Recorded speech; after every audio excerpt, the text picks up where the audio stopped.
재판이 있었습니다. 여기에 박준우 전 정무수석이 증인으로 나왔는데요. 전임 정무수석이었습니다. 박준우 전 수석 같은 경우에는 조 전 수석에게 불리한 진술을 어제 했는데요. 1심 때 한 진술을 바꾼 겁니다. 1심 때는 조 전 정무수석에게 블랙리스트 관련 업무를 인수인계했는지 기억나지 않는다라고 했는데요. 이 말을 뒤집은 겁니다. 조 전 장관, 조윤선 전 장관은 굉장히 곤혹스러운, 곤란한, 불리한 증언이네요. 이렇게 되면, 왜냐하면 이전에는 기억나지 않는다고 했는데, 이거 다시 뒤집은 거예요. 인수인계 했다고. 예. 네. 1심 같은 경우에는 그러한 진술 등을 바탕으로 해서 무죄를 줬었거든요. 예. 그런데 그게 아예 뒤집어진 겁니다. 굉장히 자세히 진술했습니다, 어제. 예. 그때도 기억났는데, 사실은 변호인단 측에서 거짓말을 유도하여서 그렇게 거짓말 했다. 근데 지금 마음이 바뀌었다. 이런 거 아닙니까? 마음이 바뀌었다기보다는 이제 본인에게.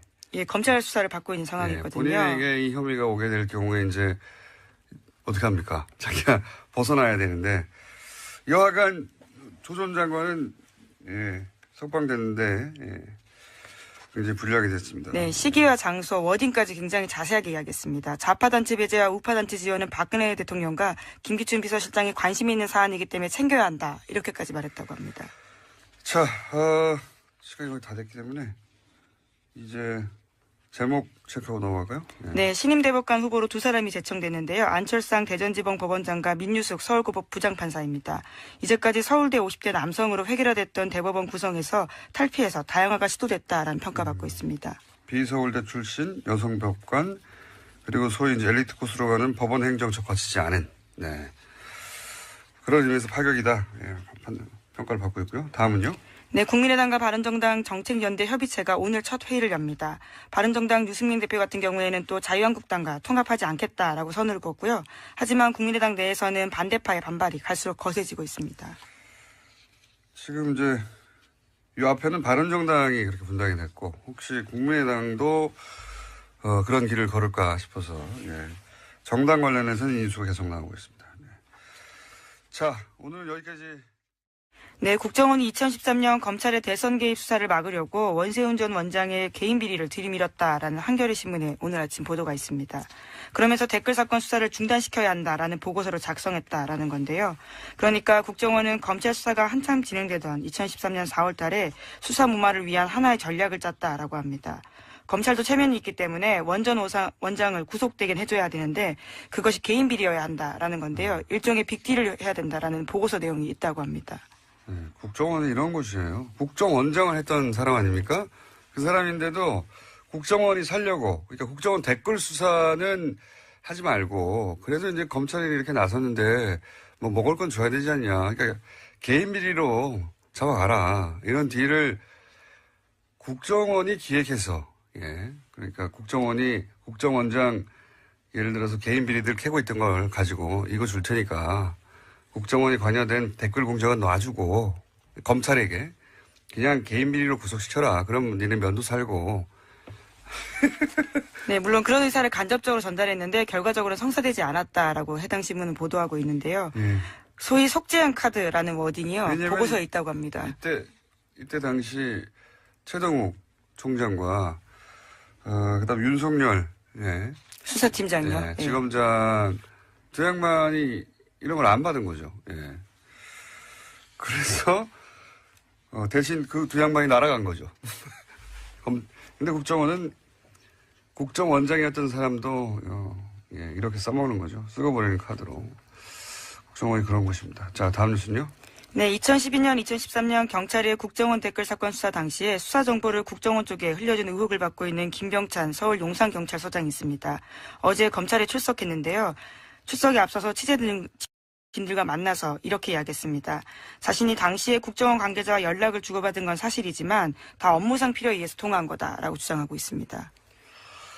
이 뉴스의 핵심은 또 김용판 전 청장을 향한 수사라는 거죠. 이게 지금 김병찬 서울 용산경찰서장을 왜 갑자기 검찰에 출석시켰냐. 이거는 이제 똑같은 시기에 댓글 공작을 수사했던 경찰. 네, 서울청 수사 2계장이었습니다. 당시에요. 경찰의 그 당시 책임져 있던 김용판 전 청장이 무죄로 풀려났잖아요. 관련해가지고. 근데 지금 나오고 있는 이제 관련 보도들을 보면 당시 청와대 새누리 국정 경찰이 한 몸통으로 커넥션을 이뤄서 이 당시에 댓글 공작이 아무런 혐의가 없다라고 대선 직전에 발표한 것 사건. 경찰과 국정원의 정치 개입이죠. 명백한 대선 개입. 이 수사를 다시 하겠다는 의지죠. 그래서 지금 김병찬 서울 용산경찰서장이 출석해서 조사를 받는다. 타겟은 김용판 전 청장이다. 이렇게 보시면 되겠습니다. 김용판 전 청장 같은 경우에는 굉장히 유명한 저서가 있는데요. 우리가 모른다고 없는 것이 아니다라는 제목의 책이 있습니다. 자신의 치안 철학을 담았다라고 하는데요. 새삼스럽게 다시 그 책 제목이 생각날 때입니다. 아, 그런 책이 있어요? 예, 굉장히 자신은 자랑스러워하는 책인데요. 치안 철학을 담았다라고 합니다. 본인의 운명을 예언한 책일 수도 있겠네요. 예. 근데 이제 김용판 전 청장을 타겟으로 한다는 건 결국 또 이명박 전 대통령을 타겟으로 한다고 볼 수도 있습니다. 예. 다음 뉴스는요? 네, 어제 검찰이 김태효 전 청와대 대외전략비서관 사무실 등을 압수수색했습니다. 이명박 정부 시절 군 댓글부대 관련 등의 혐의인데요. 검찰 관계자는 의미 있는 자료를 일부 확보했다라고 밝혔습니다. 김 전 비서관은 김관진 전 국방부 장관이 이명박 전 대통령에게 사이버사 증언과 관련해서 보고하는 자리에 배석했고요. 이후에 실무회의도 했다라는 의혹을 받고 있습니다. 이것도 역시 이명박 전 대통령을 타겟으로 한 수사입니다. 그러니까 댓글 공작, 국정원 댓글 공작 혹은 사이버 사령부 댓글 공작. 이 공작을 이제 청와대에서 주도했는데 청와대 주도했던 실무회의의 총책 정도 해당되는 사람이 이 김태효 당시 비서관이거든요. 이 김태효 비서관이 김관진 전 국방장관이 이제 검찰에서 인정했잖아요. 본인이 대통령에게 사이버사 증언과 관련 보고를 했고 지시도 받았다. 대통령이 보고했다는 말을 했어요. 김관진 전 장관이. 했다는 거죠. 예. 근데 그 실무회의의 책임자였단 말이죠. 김태효 비서관이. 그러니까 지금 김관진, 민관빈 석방되니까 아예 다이렉트로 김태효 비서관 쪽으로 타겟을 바꾼 겁니다. 현재. 예. 이것도 역시 이명박 전 대통령을 타겟으로 하는 수사 진척이다. 자, 다음 뉴스는요? 네, 어제 국회 부의장인 자유한국당 심재철 의원의 발언이 논란이 되고 있습니다. 문재인 대통령과 임종석 비서실장, 서훈 국정원장과 윤석열 서울지검장을 법치 파괴, 내란죄와 국가기밀 누설죄 등으로 형사고발해야 한다라고 주장해서인데요. 심 의원은 현재 문재인 정부가 적폐청산이라는 미명 아래 여러 행정부처 과거사 진상조사위를 설치해서 벌이고 있는 일은 실질적으로 조사가 아니라 수사다 이렇게 주장하고 있습니다. 예. 하여튼 전 부럽습니다. 어제도 얘기했지만 뭐 아무 말이나 막 해도 되는 거 아닙니까? 예, 그렇습니다. 대통령과 비서실장과 국정원장 그리고 서울중앙지검장까지. 여기 항상 자유한국당이 검찰을 문제 삼을 때는 보통 검찰총장을 문제 삼는데 자유한국당은 항상 윤석열 지검장을 타겟으로 해요. 예. 윤 지검장이 잘하고 있다는 얘기죠. 네, 내란죄까지 운운했습니다. 내란죄. 예. 그런 뉴스가 있습니다. 예. 좋겠습니다. 아무 말이나 막 해도 되고. 자, 다음 뉴스는요. 네, 어제 조윤선 전 정무수석의 재판이 있었습니다. 여기에 박준우 전 정무수석이 증인으로 나왔는데요. 전임 정무수석이었습니다. 박준우 전 수석 같은 경우에는 조 전 수석에게 불리한 진술을 어제 했는데요. 1심 때 한 진술을 바꾼 겁니다. 1심 때는 조 전 정무수석에게 블랙리스트 관련 업무를 인수인계했는지 기억나지 않는다라고 했는데요. 이 말을 뒤집은 겁니다.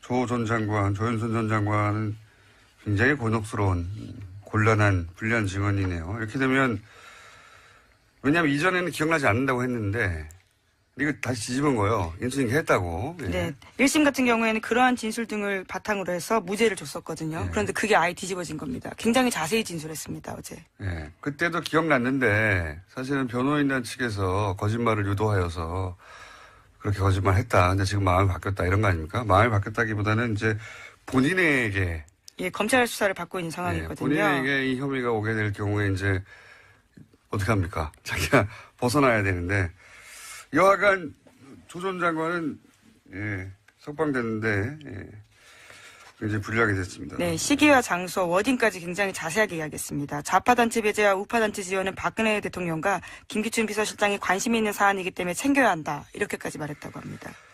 자, 시간이 거의 다 됐기 때문에 이제 제목 체크하고 넘어갈까요? 네, 신임대법관 후보로 두 사람이 제청됐는데요. 안철상 대전지방법원장과 민유숙 서울고법 부장판사입니다. 이제까지 서울대 50대 남성으로 획일화됐던 대법원 구성에서 탈피해서 다양화가 시도됐다라는 평가받고 있습니다. 비서울대 출신 여성법관 그리고 소위 이제 엘리트 코스로 가는 법원 행정처 거치지 않은 그런 의미에서 파격이다. 평가를 받고 있고요. 다음은요. 네, 국민의당과 바른정당 정책연대 협의체가 오늘 첫 회의를 엽니다. 바른정당 유승민 대표 같은 경우에는 또 자유한국당과 통합하지 않겠다라고 선을 그었고요. 하지만 국민의당 내에서는 반대파의 반발이 갈수록 거세지고 있습니다. 지금 이제 이 앞에는 바른정당이 그렇게 분당이 됐고 혹시 국민의당도 그런 길을 걸을까 싶어서 정당 관련해서는 인수가 계속 나오고 있습니다. 자, 오늘 여기까지. 최근 국민의당과 관련된 기사들을 보고 있으면은 이게 무슨 이혼 직전의 부부 같다는 생각까지 듭니다. 뭐 각하가 되긴 했습니다만 당대표 사퇴를 요구하는 징계 요청이 나왔고요. 최고위원회 회의에서는 박지원 전 대표가 안철수 대표를 향해 젖먹이 정치인이라고 말한 걸 비토하기 위해서 직접 이유식까지 들고 나온 최고위원까지 있었습니다. 바른정당과 통합하겠다는 안 대표 함께 움직이고 계시죠. 이현주 의원과 국민의당 사정 좀 얘기를 나눠보겠습니다. 이 의원님 안녕하십니까? 네, 안녕하세요. 네. 네, 기본적인 문제부터 짚고 넘어가죠. 이 의원님은 바른정당과 통합을 해야 한다는 입장이신 걸로 알고 있는데 왜 통합해야 된다고 보십니까? 저희는 이렇게 지금 현재 국민의당이 이제 중도 개혁 네. 정당을 표방을 하고 출범을 했습니다만 사실은 굉장히 이렇게 좁혀져 있는 상태고요. 지지층이요. 네. 그리고 이제 야권 전체를 가지고 보면 야권의 어떤 주도 세력이 지금 자유한국당으로 지금 사실상 그렇게 자리매김되어 있는데 네. 이 자유한국당이 지난번 이 국정농단으로부터 자유롭지 않고 또 네. 사실은 전혀 혁신이 되지 않은 상태이기 때문에 이 자유한국당으로는 야권의 역할을 제대로 할 수가 없는 상태입니다. 그래서 실질적으로 지금 대한민국 정치가 비정상적인 상태에 있다. 그렇다면 야권 세력의 어떤 세대 교체 네. 이런 것들이 필요한 상태라고 판단이 되고요. 네. 그렇다면 보다 더 젊고 이 개혁적인 야권 세력이 주도를 할 필요가 있는데 이를 위해서는 우리 혼자만 가지고는 좀 부족하고 바른정당의 또 젊고 개혁적인 의원님들하고 같이 손을 잡고 힘을 합하자 이런 취지라고 보시면 좋겠습니다. 예. 근데 사실 제가 좀 그쪽 사정을 좀 들어봐도 호남의 지역 기반을 가진 분들이 당 대표가 TK의 핵심이었고 그다음에 정당 자체가 과거 새누리당의 일종의 분파로 만들어진 정당이 바른정당인데 그쪽하고 손을 잡는다 그러면 지역구에서 좋은 소리가 나오겠어요?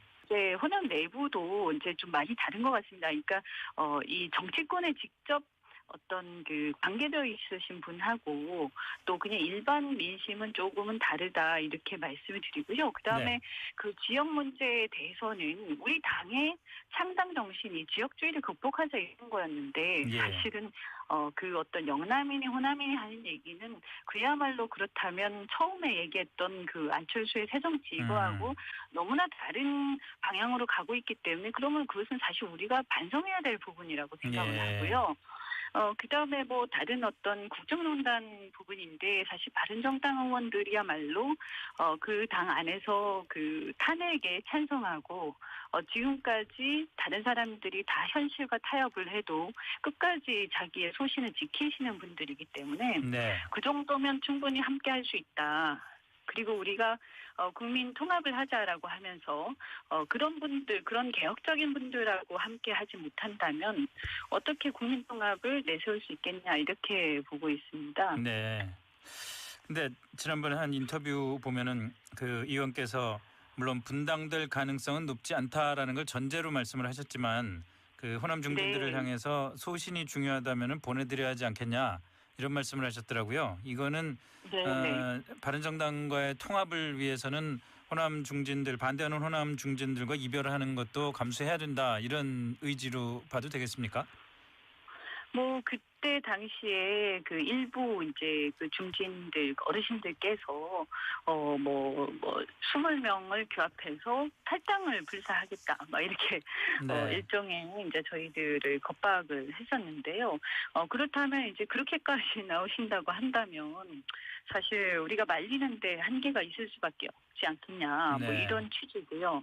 어떻든 간에 사실 가능한 한 함께 가는 게 바람직하다. 그런데 이제 문제는 뭐냐 하면 아까도 잠깐 제가 말씀드렸지만 사실 우리 국민의당이 처음에 출범을 할 때 이 어떤 새로운 정치 세력의 형성 그리고 어떤 진영 논리와 지역주의를 극복하자라는 이런 것에 적극적으로 동조해서 함께한 세력이 있고요. 네. 또 한편으로는 어떤 다른 이유에서 개인적인 또 공천이라든지 이런 것 때문에 또 함께한 세력들이 함께 섞여 있다 네. 보니까 네. 어쩌면 이 보는 관점이 좀 다른 것 같습니다. 그래서 상당히 사실 저희도 굉장히 내부적으로 많이 어려움을 겪고 있는 건 사실입니다.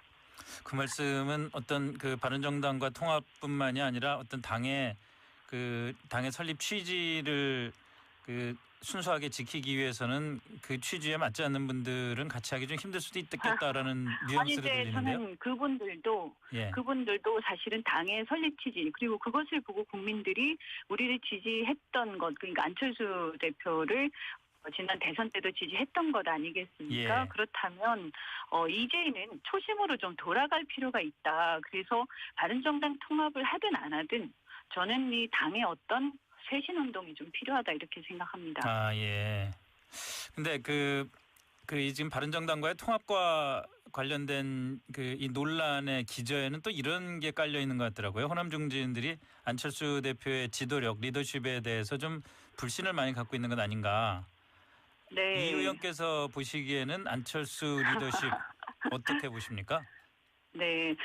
사실 뭐 어떻게 보면 안철수 대표께서는 좀 이렇게 정치권에서 오랫동안 이렇게 좀 여러 가지를 경험하신 분이 아니시고요. 네. 또 어떻게 보면 이게 동전의 양면 같기도 한데 좀 순수한 면이 있는 반면에 굉장히 서툰 문제들이 많이 있습니다. 그래서 예. 싸움도 다른 사람들에 비해서 많이 안 해보신 것 같고 그래서 이게 좋을 때는 되게 좋지만 또 반면에 한편으로는 저렇게 해서 이 어려운 문제들을 어떻게 돌파할 것인가 그리고 좀 더 사람들을 잘 이렇게 다스려 가야 되는데 좀 옆에서 보기에 좀 답답할 때가 사실 있습니다. 그런데 글쎄요. 그것은 우리가 뭐 어떻게 보면 이미 처한 상황이기 때문에 모든 게 완벽할 수 없지 않습니까? 그래서 저는 이런 부분들이 좀 아쉽더라도 잘 이렇게 함께 만들어갔으면 좋겠다. 그리고 어쨌든 좀 부족한 리더십으로 생각하실 수 있겠지만 예. 안철수에 대한 지지와 기대가 창당의 동력이었고 총선 때 어르신들께서 도움을 받은 것도 네. 사실이거든요. 그래서 그런 부분을 좀 고려하시고 배려하시고 말씀을 조금 이렇게 부드럽게 해주셨으면 좋겠다라는 생각이 듭니다. 지금 말씀하시는 거 들어보니까 최근에 한 방송에서 안철수 현상이 아직 유효하냐 이렇게 질문을 했더니 현상은 네. 유효한데 그걸 실현할 수 있을지에 대해서 고민이 많다 이렇게 대답을 하시더라고요. 같은 맥락이겠죠? 네네. 네, 사실은 현상, 그러니까 뭔가, 정치 새로워지고 혁신되었으면 하는 국민들의 바람은 아직도 저변에 많이 깔려 네. 있는데요. 그래서 이제 구현하는데 지금까지 제대로 못했기 때문에 사실 대권을 못 잡은 거 아니겠습니까? 네. 그래서 이제 저는 과연 안철수 현상을 구현할 수 있을 것인가 이런 부분들은 앞으로 숙제로 남아 있겠지만 예. 안철수가 비록 안철수가 할 수 있도록 우리가 옆에서 또 함께 협조도 해야겠지만 만약에 그것이 안 된다 하더라도 그 현상은 우리가 함께 네. 꼭 끝까지 갖고 가면서 이걸 실현할 수 있도록 최선을 다해야 된다고 생각합니다. 그 통합 관련해서 바른정당의 유승민 대표는 궁극적으로 보수 대통합까지 구상을 하고 있거든요. 그 보수 대통합이라는 것은 지금 자유한국당의 상당수까지도 함께하는 거를 이제 포함을 하는 건데 안 대표나 이 의원 보시기에 바른정당과의 통합이 그 단계로까지 가는 것도 용인하실 수 있다고 보십니까? 저희가 사실은 저는 안 대표의 생각 정확하게 다 알고 있다고 말씀드리기는 어렵고요. 예. 네, 제 개인적인 생각을 말씀을 드리면 저는 어쨌든 아까 말씀드린 대로 야권 내에 어떤 그 세력의 교체, 주도 세력의 교체 그리고 일종의 이제 극우적 낡은 보수를 좀 주변화시킨다. 네. 그래서 젊은 세력으로 세대 교체 필요하다 이런 얘기를 이제 유승민 대표하고 한 적이 있는데요. 네. 그래서 이제 그 얘기는 어떤 의미냐 하면 예컨대 우리가 주도 세력이 된다라는 것은 한국당 내에 개혁적인 분들이 탈당해서 함께 이렇게 합류하겠다라고 나올 수도 있을 것이다. 다만 그것은 개혁적 세력이어야 한다라는 전제가 깔려 있는 거죠. 그래서 네. 저는 유승민 대표도 그런 맥락에서 말씀하신 거라고 생각을 하고요. 네. 사실 지금까지 한국당으로 돌아가자고 여러분이 말씀하셨지만 절대 이제 개혁되지 않은 상태에서 그 당과 함께 할 수 없다. 이 점은 분명히 하셨거든요. 알겠습니다. 오늘 말씀 여기까지 듣겠습니다. 고맙습니다. 네, 고맙습니다. 네, 지금까지 국민의당 이현주 의원과 말씀 나눴습니다.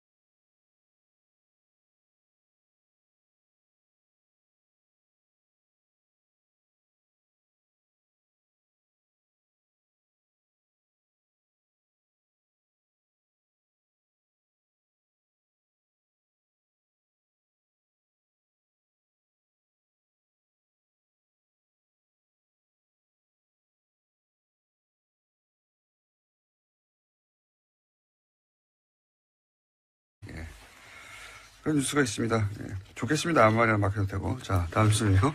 네, 어제 조윤선 전 정무수석의 재판이 있었습니다. 여기에 박준우 전 정무수석이 증인으로 나왔는데요. 전임 정무수석이었습니다. 박준우 전 수석 같은 경우에는 조 전 수석에게 불리한 진술을 어제 했는데요. 1심 때 한 진술을 바꾼 겁니다. 1심 때는 조 전 정무수석에게 블랙리스트 관련 업무를 인수인계했는지 기억나지 않는다라고 했는데요. 이 말을 뒤집은 겁니다. 조 전 장관, 조윤선 전 장관은 굉장히 곤혹스러운, 곤란한, 불리한 증언이네요. 이렇게 되면, 왜냐하면 이전에는 기억나지 않는다고 했는데, 이거 다시 뒤집은 거예요. 인수인계 했다고. 예. 네. 1심 같은 경우에는 그러한 진술 등을 바탕으로 해서 무죄를 줬었거든요. 네. 그런데 그게 아예 뒤집어진 겁니다. 굉장히 자세히 진술했습니다, 어제. 예. 그때도 기억났는데, 사실은 변호인단 측에서 거짓말을 유도하여서, 그렇게 거짓말 했다. 근데 지금 마음이 바뀌었다. 이런 거 아닙니까? 마음이 바뀌었다기보다는 이제 본인에게. 예, 검찰 수사를 받고 있는 상황이거든요. 본인에게 이 혐의가 오게 될 경우에 이제 어떻게 합니까? 자기가 벗어나야 되는데. 여하간 조 전 장관은, 석방됐는데, 굉장히 불리하게 됐습니다. 네, 시기와 장소, 워딩까지 굉장히 자세하게 이야기했습니다. 좌파단체 배제와 우파단체 지원은 박근혜 대통령과 김기춘 비서실장이 관심이 있는 사안이기 때문에 챙겨야 한다. 이렇게까지 말했다고 합니다. 자, 시간이 거의 다 됐기 때문에 이제 제목 체크하고 넘어갈까요? 네, 신임대법관 후보로 두 사람이 제청됐는데요. 안철상 대전지방법원장과 민유숙 서울고법 부장판사입니다. 이제까지 서울대 50대 남성으로 획일화됐던 대법원 구성에서 탈피해서 다양화가 시도됐다라는 평가받고 있습니다. 비서울대 출신 여성법관 그리고 소위 이제 엘리트 코스로 가는 법원 행정처 거치지 않은 그런 의미에서 파격이다. 평가를 받고 있고요. 다음은요. 네, 국민의당과 바른정당 정책연대 협의체가 오늘 첫 회의를 엽니다. 바른정당 유승민 대표 같은 경우에는 또 지금 이제 이 앞에는 바른정당이 그렇게 분당이 됐고 혹시 국민의당도 그런 길을 걸을까 싶어서 정당 관련해서는 인수가 계속 나오고 있습니다. 자, 오늘 여기까지. 네, 국정원이 2013년 검찰의 대선 개입 수사를 막으려고 원세훈 전 원장의 개인 비리를 들이밀었다라는 한겨레 신문에 오늘 아침 보도가 있습니다. 그러면서 댓글 사건 수사를 중단시켜야 한다라는 보고서를 작성했다라는 건데요. 그러니까 국정원은 검찰 수사가 한참 진행되던 2013년 4월 달에 수사 무마를 위한 하나의 전략을 짰다라고 합니다. 검찰도 체면이 있기 때문에 원장을 구속되게 해줘야 되는데 그것이 개인 비리여야 한다라는 건데요. 일종의 빅딜을 해야 된다라는 보고서 내용이 있다고 합니다. 네, 국정원은 이런 곳이에요. 국정원장을 했던 사람 아닙니까? 그 사람인데도 국정원이 살려고, 그러니까 국정원 댓글 수사는 하지 말고, 그래도 이제 검찰이 이렇게 나섰는데, 뭐 먹을 건 줘야 되지 않냐. 그러니까 개인 비리로 잡아가라. 이런 딜을 국정원이 기획해서, 예. 그러니까 국정원장, 예를 들어서 개인 비리들 캐고 있던 걸 가지고 이거 줄 테니까 국정원이 관여된 댓글 공작은 놔주고 검찰에게 그냥 개인 비리로 구속시켜라. 그럼 니네 면도 살고. 네, 물론 그런 의사를 간접적으로 전달했는데 결과적으로 성사되지 않았다라고 해당 신문은 보도하고 있는데요. 예. 소위 속죄한 카드라는 워딩이요. 왜냐면 보고서에 있다고 합니다. 이때 당시 최동욱 총장과 그다음 윤석열 예. 수사팀장요. 예, 지검장 두 양반이 이런 걸 안 받은 거죠. 예. 그래서 대신 그 두 양반이 날아간 거죠. 근데 국정원은 국정원장이었던 사람도 예, 이렇게 써먹는 거죠. 쓰고버리는 카드로. 국정원이 그런 것입니다. 자, 다음 뉴스는요. 네, 2012년, 2013년 경찰의 국정원 댓글 사건 수사 당시에 수사 정보를 국정원 쪽에 흘려준 의혹을 받고 있는 김병찬 서울 용산경찰서장이 있습니다. 어제 검찰에 출석했는데요. 출석에 앞서서 취재진들과 만나서 이렇게 이야기했습니다. 자신이 당시에 국정원 관계자와 연락을 주고받은 건 사실이지만 다 업무상 필요에 의해서 통화한 거다라고 주장하고 있습니다. 이 뉴스의 핵심은 또 김용판 전 청장을 향한 수사라는 거죠. 이게 지금 김병찬 서울 용산경찰서장을 왜 갑자기 검찰에 출석시켰냐. 이거는 이제 똑같은 시기에 댓글 공작을 수사했던 경찰. 네, 네. 서울청 수사 2계장이었습니다. 당시에요. 경찰의 그 당시 책임져 있던 김용판 전 청장이 무죄로 풀려났잖아요. 관련해가지고. 근데 지금 나오고 있는 이제 관련 보도들을 보면 당시 청와대 새누리 국정 경찰이 한 몸통으로 커넥션을 이뤄서 이 당시에 댓글 공작이 아무런 혐의가 없다라고 대선 직전에 발표한 것 사건. 경찰과 국정원의 정치 개입이죠. 명백한 대선 개입. 이 수사를 다시 하겠다는 의지죠. 예. 그래서 지금 김병찬 서울 용산경찰서장이 출석해서 조사를 받는다. 타겟은 김용판 전 청장이다. 이렇게 보시면 되겠습니다. 김용판 전 청장 같은 경우에는 굉장히 유명한 저서가 있는데요. 우리가 모른다고 없는 것이 아니다라는 제목의 책이 있습니다. 자신의 치안 철학을 담았다라고 하는데요. 새삼스럽게 다시 그 책 제목이 생각날 때입니다.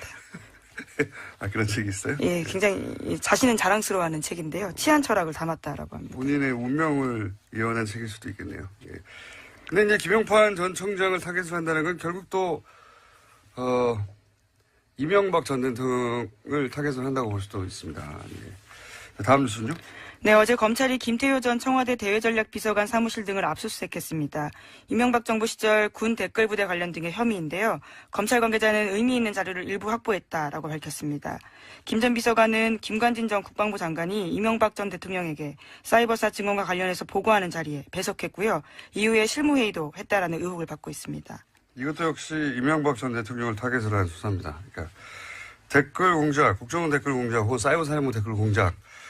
이 공작을 이제 청와대에서 주도했는데 청와대 주도했던 실무회의의 총책 정도 해당되는 사람이 이 김태효 당시 비서관이거든요.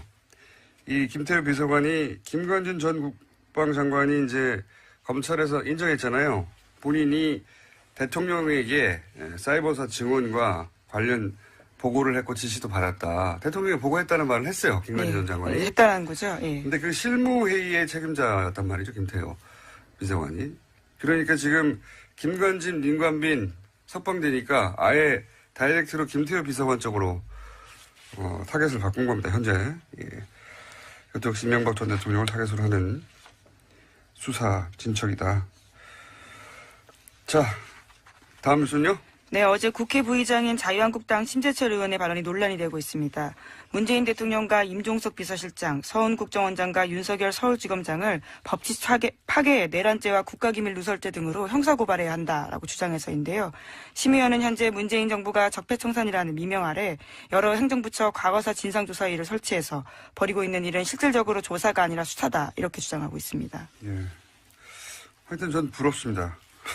어제도 얘기했지만 뭐 아무 말이나 막 해도 되는 거 아닙니까? 예. 부럽습니다. 대통령과 비서실장과 국정원장 그리고 서울중앙지검장까지. 여기 항상 자유한국당이 검찰을 문제 삼을 때는 보통은 검찰총장을 문제 삼는데 자유한국당은 항상 윤석열 지검장을 타겟으로 해요. 예. 윤 지검장이 잘하고 있다는 얘기죠. 네, 내란죄까지 운운했습니다. 내란죄. 재판이 있었습니다. 여기에 박준우 전 정무수석이 증인으로 나왔는데요. 전임 정무수석이었습니다. 박준우 전 수석 같은 경우에는 조 전 수석에게 불리한 진술을 어제 했는데요. 1심 때 한 진술을 바꾼 겁니다. 1심 때는 조 전 정무수석에게 블랙리스트 관련 업무를 인수인계했는지 기억나지 않는다라고 했는데요. 이 말을 뒤집은 겁니다.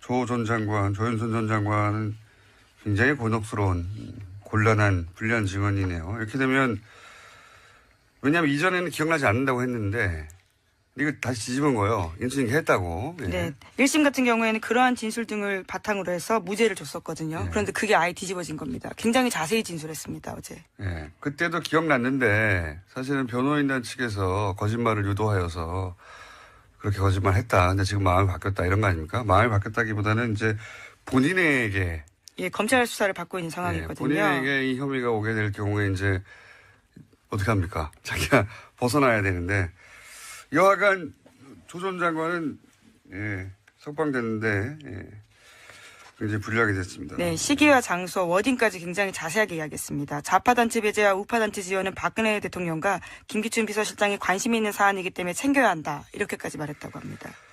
자, 시간이 거의 다 됐기 때문에 이제 제목 체크하고 넘어갈까요? 네, 신임 대법관 후보로 두 사람이 제청됐는데요. 안철상 대전지방 법원장과 민유숙 서울고법 부장판사입니다.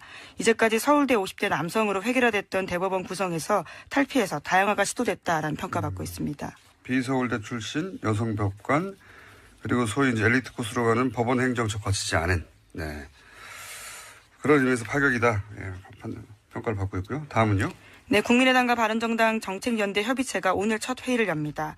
바른정당 유승민 대표 같은 경우에는 또 자유한국당과 통합하지 않겠다라고 선을 그었고요. 하지만 국민의당 내에서는 반대파의 반발이 갈수록 거세지고 있습니다.